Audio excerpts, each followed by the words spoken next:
we're on day 12 or 13 or something along those lines, right? Something. Don't remember. Drop my phone. Freaking retard. Plumbing's finally done, so we got brand new plumbing in this house. Water lines, sewer, everything. So we'll walk through that, and it looks all nice and pretty and clean. Way better than it did before, that's for sure. 50 or 100 years out of it compared to what was there. Yeah, no kidding. So what we did is I talked Jake into I like doing dual shower heads and custom showers. That's kind of what we're into because it's plumbing. So what we did is we just stacked 2 Price Pfister valves, one on top of the other, and gave him a rain head, which is up in the corner. It's hard to see because of the lighting. And Jake's pretty tall, so we set another, just a regular shower head, about 6'5" off the floor.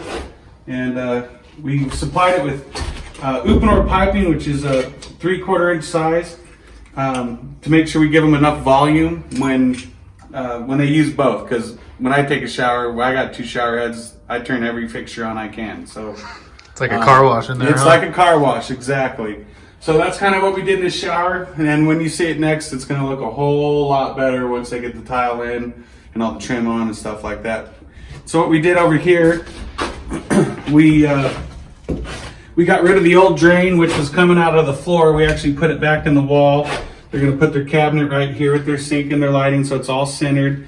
And this is some cool old school stuff right here. This is actually a lead drain pipe. Look, I can actually physically bend it with my hand. It's just all hand rolled soft lead stuff. And then we put a new toilet flange in, and we actually reran all new pipe pretty much throughout the home. There's only one section that's got a little bit of old pipe that isn't really going to hurt, but we tied everything back in, back through the roof, tested it, all that stuff, and that's pretty much what's going on up here.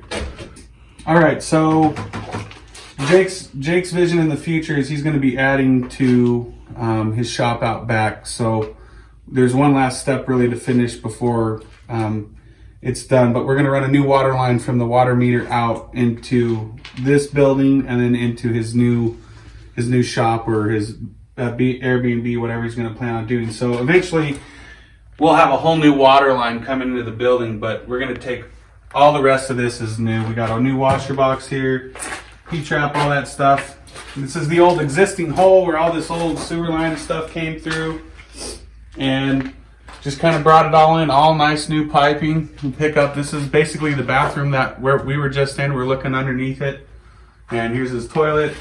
All new water lines. Eventually, once we get everything cleaned up and ready to trim out, we'll put a new water heater in. But everything's got new water lines. This is our drain line and our shower, and all that stuff's nice and new. So you shouldn't have a problem with it because it's all going out to the street with all new pipe. And inside, he's got at least 25 years on it before it gives him any issues. Sweet.